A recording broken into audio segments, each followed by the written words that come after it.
Last night in a press conference with Benjamin Netanyahu, Donald Trump announced that the U.S. will take over the Gaza Strip. We will own it, do a job, get rid of all the bombs. The Palestinians should leave. And everyone is completely shocked by this. It was not on any of our bingo cards, as the meme goes. And I hate to say it, but Ian called it. Guys, I know not everybody who watches the morning show watches Timcast IRL, but we made fun of him. Ian proposed the U.S. take over Gaza as the 51st state, and we all started laughing. We laughed at him. We said, that's ridiculous. That would cause an international incident. You'd get World War III basically right away if the U.S. deploys troops into Gaza and displaces 1 million, 1.8 million, 2 million Palestinians. You are going to get an insane reaction from the world. And Trump just said it. He just said it. Now, I'm going to tell you this. All the libs, they're sitting there being like, this is what you voted for, blah, blah, blah. And they're going to expect somebody like me. Well, honestly, they're gonna post that Tim's going to agree with it no matter what because Trump's a cult. No, I think it's a bad move. I think it's dangerous. However, I give Trump the benefit of the doubt. I don't want it. I don't think the U.S. should be taking over Gaza. I don't think we should be deploying troops to the Middle East. Now, there is another big story that the DOD is preparing a full departure of Syria, pulling all the troops out. And there's a lot of information pertaining to what's going on. But this is fascinating because it's just crazy to me that when Ian, on IRL says that the U.S. should take Gaza, everyone, and he's brought up like more than once, we're all like, dude, you're nuts. The other thing that we brought up on the show is I mentioned in response to this, maybe they can make it like a Vegas of the Middle East, it'll be like a special economic zone. And then they put a casino there like the Native Americans did. The Native Americans lost their land, but they built casinos and now they're rich. They're doing well. And I'm a big fan of a lot of these. They do a great job. They absolutely know how to entertain the Americans and win back that power through economics. And I'm like, maybe Palestine can do something, except for the fact that Islam forbids gambling. I don't know what to say, to be completely honest. What I will say is I do give Trump the benefit of the doubt. That is, he has done so much good. They're announcing there's a lot of news about U.S. aid. They're basically firing everybody, putting everybody on leave, shutting it down. All of the worst people the deep state corporate media shills, are losing their minds. So I'm just like, okay, there's one theory about this. Why would Donald Trump say we're going to do this? Everybody knows Trump is the man of the quote unquote big ask. It's a negotiating tactic where you always demand more than you really want. And so we got this video, Clint Russell posted it, where Benjamin Netanyahu is wincing at the suggestion that we will own Gaza. He doesn't like that very much. See, Israel wants all this land. And the idea that the U.S. would be like, I got to say, like, this might be a masterful play from Donald Trump where he basically goes, we're going to own it. You can't solve the problem. You can't clean it up. Everything's a problem for you. I'll take it. And then Israel's going to be like, stop. No. But I don't know for sure, because I got to be honest, I'm pretty sure that Israel would love to just flatten Gaza. And I know that, let me clarify. I know that a lot of people, that, you get this argument, Israel-Palestine, and the anti-Israel, pro-Palestine sides are saying that they're just killing women and children and civilians. And then the pro-Israel side is saying they're trying to take out Hamas and these targets. What I mean to say is Israel would love to go in, remove all the bombs, dismantle Hamas, and just basically own the whole place, whatever that means. So I don't know that Donald Trump could actually pull this off or whatever it's going to be. But, hey, man, welcome to the wild ride. Trump has done so much good. I'm giving him the benefit of the doubt. Before we get started, my friends, of course, we got Cask Brew Coffee.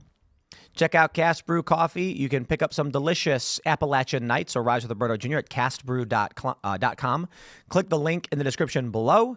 It is we sponsor ourselves. And then, of course, as always, head over to timcast.com and become a member to support our work directly. We've got the Green Room Show. It's back, ladies and gentlemen. Take a look at this. Terry Schilling hanging out with Mary Morgan was we're getting rave reviews on it. People are like, wow, that was a really great conversation talking about surrogacy and trans issues and all this stuff. So if you want to support the work that we do, go to timcast.com, sign up. And we got a bunch. The show's back. We had Sam Tripoli, Josh Sider hanging out, behind the scenes hangouts before the show starts. And you can see what they really think. Here's a story from Fox News. Level it. Trump says the U.S. will take over Gaza Strip, rebuild it to stabilize the Middle East. Quote, well, I shouldn't say quote, but the U.S. will, quote, take over the Gaza Strip, level it, and rebuild the area, Trump said during a press conference Tuesday evening after meeting with Israeli Prime Minister Benjamin Netanyahu. The U.S. will take over the Gaza Strip, and we'll do a job with it, too, Trump said. We'll own it and be responsible for dismantling all of the dangerous, unexploded bombs and other weapons on the site. Level the site, get rid of the destroyed buildings, level it out, create an economic development that will supply unlimited numbers of jobs and housing for the people of the area. Do a real job.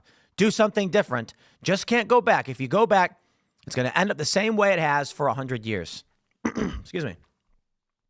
Netanyahu joined Trump for the Tuesday press conference, is the first world leader to meet with Trump at the White House. When asked about taking over the Gaza Strip, Trump said he could see the U.S. in a long-term ownership position of the piece of land, which would likely bring stability to the Middle East. Now, I'm going to do two things for you. We got this clip that Clint Russell posted, and I find it interesting. He says, Bibi seems none too pleased as Trump talks about the U.S. owning Gaza. I think he's negotiating against Netanyahu in real time. Take a look at this video. For those that are just listening, you know, you're not going to see Bibi's face, but it's also the clip of Trump saying what he's going to do. The U.S. will take over the Gaza Strip, and we will do a job with it, too. We'll own it and be responsible for dismantling all of the dangerous unexploded bombs and other weapons on the site, level the site and get rid of the destroyed buildings, level it out, create an economic development that will supply unlimited numbers of jobs and housing for the people of the area. Do a real job, do something different. Just can't go back. If you go back, it's going to end up the same way it has for 100 years. I'm hopeful that this ceasefire could be the beginning of a larger and more enduring peace that will end the bloodshed and killing once and for all. With the same goal in mind, my administration has been moving quickly to restore trust in the alliance and rebuild American strength throughout the region. And we've really done that. We're a respected nation. The U.S. will take... He does not like that. You can see his face. For those that are watching, you can see him wince. And he's like, I don't know if I like that idea. Look, Israel wants the land, right? They view it as part of their territory. Obviously, with the West Bank and all the stuff that's going on, they want it. Is Trump making a master move here? I don't know. On the surface, though, people aren't going to look too deep because there's no reason to. You just be speculating. So let's just start from the surface. Yo, this is nuts. It's nuts, man. I'm a big Trump fan. I got to tell you. He has exceeded my wildest expectations. And so with all of the amazing things he's done, right? I mean, guys, the CIA is offering a buyout to their employees. I mean, wow. Trump is doing stuff. It's like if you grew up in the Ron Paul era, and you didn't have to be a Ron Paul libertarian. At the time, I was still very much a liberal guy, but I'm not an idiot. I tell my friends, I'd be like, Ron Paul's strategy is, his ethos is, I'm going to leave you alone. It's like, okay, I'm cool with that. You know, I don't think he's going to win, but I respect that. I disagree with him, but he's basically saying the government's going to leave me alone. We can work with that because I can do my thing over here. You do your thing over there, right? Everybody who grew up in that era is watching Donald Trump going like, this is amazing. So when it comes to this Gaza thing, it's the one thing right now that I think people are like, whoa, what? Because he's pulling troops out of Syria. So we're cheering for that. I don't know that he's actually going to pull off the Riviera Gaza plan. I don't know that he actually wants to. So all I can say is with the amazing work that's happening right now, I give him the benefit of the doubt. CNN says Trump's Gaza Riviera plan is the most outlandish idea in the history of the U.S. Middle East peacemaking.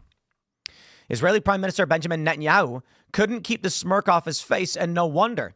Netanyahu looked on in the White House on Tuesday as President Donald Trump delivered the most stunning U.S. intervention in the long history of the Israeli-Palestinian conflict. He says you build really good quality housing, like a beautiful town, and like some place where they can live and not die, because Gaza is a guarantee that they're going to end up dying. In a few words, Trump conjured up a mind-boggling geopolitical transformation of the Middle East. I mean, I love it. Okay, I'm sorry. I don't want an invasion of Gaza. I don't want U.S. boots on the ground. I'm saying the idea that we could rebuild and create this Riviera where people's lives are better through development and economic development. I mean, I love the idea. I don't know that you can do this in this area, to be completely honest. A stunning moment, CNN. They're saying it's outlandish. It's outrageous. My friends, here we are. Here we are. Israeli foreign minister, it's from CNN, on critics of Trump's Gaza plan, out-of-the-box ideas must be considered. Oh, my God. He's not wrong. I mean, the internet meme definition of insanity is doing the same thing over and over again and expecting a different result. And so maybe Trump was like, I'm just going to go nuts. You know, like we keep playing this game. They call it mowing the lawn, where Israel bombs a bunch of stuff in Gaza, damaging the Al-Qassam brigades, damaging, the militant wing of the Hamas. And then they say, okay, now we're going to leave because the missiles stopped, the rockets stopped. And then 2 years later, they build them back up again. And then Israel goes back in. They call it mowing the lawn. You can't just keep doing this. Civilians are getting killed. Now, I know that the problem with Gaza, people need to understand this, is that there's no distinction by Hamas.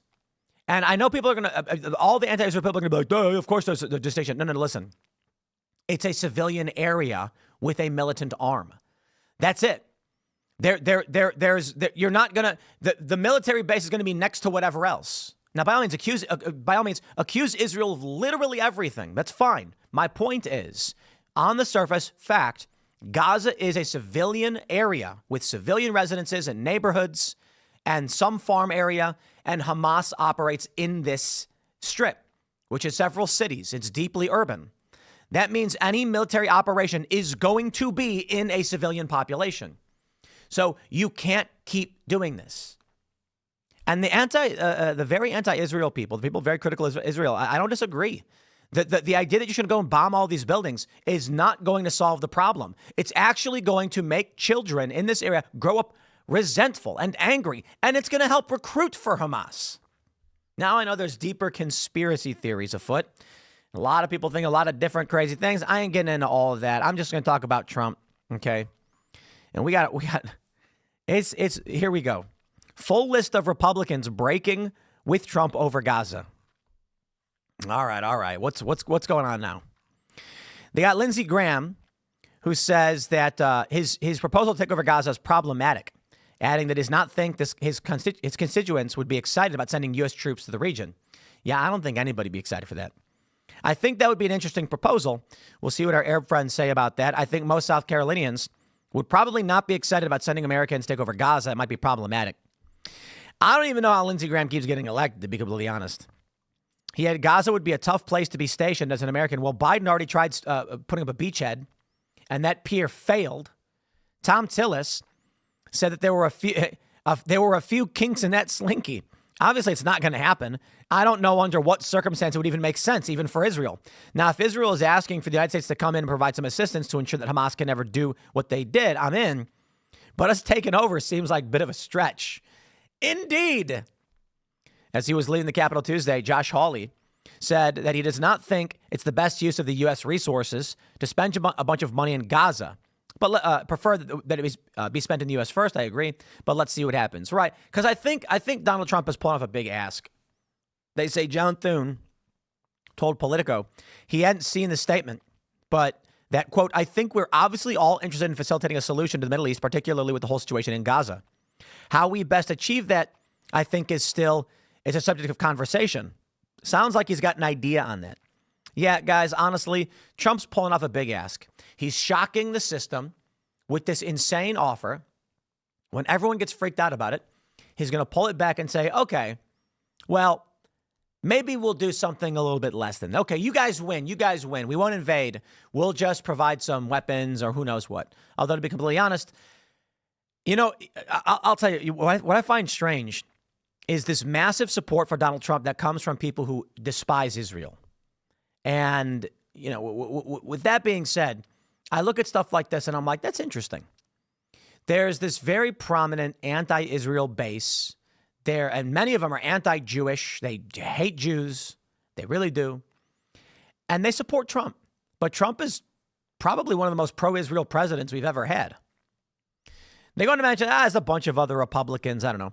Let's turn Gaza into Mar-a-Lago, Rep. Nancy Mace said in her post on X. Nancy Mace. I like Nancy. A lot of people, they're critical of her. I'm going to tell you this.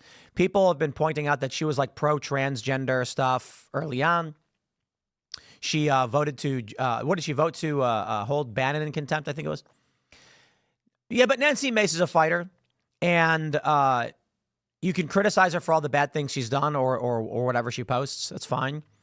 But I give her credit for a lot of the good things she's done as of recent. And I try to focus on what someone is doing today. We'll criticize it when it happens. We'll defend the good stuff when it happens. And that's all you can really do. I know a lot of people are saying like Cenk Uygur, no good, don't listen to him. And I'm like, guys, you're going to have to win over your rivals. You're going to have to win over your political enemies. And when they start espousing your message or agreeing with you, you have to take it. That's what winning the war looks like. I mean, for some people, they think it's like, no, run them out of politics. It's not going to happen. Cenk Uygur, you're not going to put Young Turks out of business. But if he comes out and says, I'll agree with you on all these points, you take it and say, now tell all your followers to agree with us because we'll win that battlefield. So the same thing is true for Nancy Mace. But I think she's done a lot of good stuff, too. So in this regard, what I will say is let's turn, Let's turn Gaza into Mar-a-Lago. I think it's largely tongue-in-cheek. Would be nice to have Gaza be developed, beautiful, and everybody wants to go there for sure. But I think she's probably just agreeing with Trump. There's going to be a lot of people who come out and say, yeah, you go, Trump. You're right no matter what you do. Haha, it's 4D chess. Yeah. No, I think Trump doesn't just randomly say things, but it doesn't mean he's always succeeding in every move he's making. Now, as for the tariffs, that was obviously a win-win scenario. And these Democrats are saying everyone's defending the tariffs because tariffs are good, and then Trump caves and takes the tariffs off. Trump put out a memo where he was like, because of fentanyl and border crossings, we'll put a tariff in place. Then Canada and Mexico and say, okay, we're going to secure our borders with troops and law enforcement resources. And Trump goes, okay, no tariffs for 1 month. But isn't that what Trump was saying he wanted to happen? Now, I still agree that tariffs would be good. I like it. I like tariffs. Biden kept a bunch of his tariffs in place. But it's a win-win. If you don't get the tariffs, you get the border security, which is still good. All right, so Rick Scott chimes in.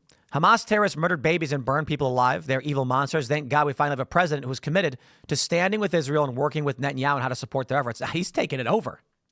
He's taking it over. I don't know, man. What a wild night. NBC News says DOD is drafting plans to withdraw all U.S. troops from Syria after recent Trump comments. I am down for it. It's amazing. Trump and officials close to him expressed interest in pulling all U.S. troops out of Syria, prompting the Pentagon to drop plans for a full withdrawal in 30, 60, or 90 days. Guys, why are we in Syria? When did we declare war on Syria? Do you even remember the point at which the government announced we would deploy troops to Syria? Yeah, me neither. We shouldn't be there. We should not be there. You know, for too long, the U.S. has just engaged in these peacekeeping operations where we don't declare war. Troops get deployed to some random place. Look at, what is it? A beautiful oil field. U.S. soldiers on patrol by the Suaidia oil fields in Syria's northeastern Hasaka province, February 13th, 2021. Why? Just seriously, why? Right after Joe Biden comes into the White House, we got this photo. They say Trump and officials close to him recently expressed interest in pulling troops out of Syria. Trump's new National Security Advisor, Mike Waltz, spent Friday at the headquarters at U.S. Central Command in Tampa, Florida, meeting with senior U.S. military leaders and getting briefings on the Middle East, according to U.S. defense officials. The White House official said the potential reduction of U.S. forces in Syria was not a topic of the briefing or the purpose of Waltz's visit. It's good for NSA Waltz to visit CENTCOM to get a sense of the entire region, the White House official said, pointing out that Israeli Prime Minister Benjamin Netanyahu visited the White House on Tuesday and that Jordan's King Abdullah is scheduled to visit next week. Hey, man, moves are being made, and these are really incredible. As for the Gaza stuff, all I can say is, come on, don't make Ian be right if he does this. Trump says he's given advisors instructions for Iran to be obliterated if it assassinates him. What a heck of a president. I got to tell you guys, you're not going to agree with everything Trump does. You will question him. You will have issues. But Trump is what a real president looks like, and it's wild because we haven't had one in a long time. We've had these puppets and a deep state, and Trump has just gut punched the deep state with USAID, the CIA, the FBI, and they are losing their minds. The FBI trying to sue. We got a lot to break down, my friends. Too much news is happening.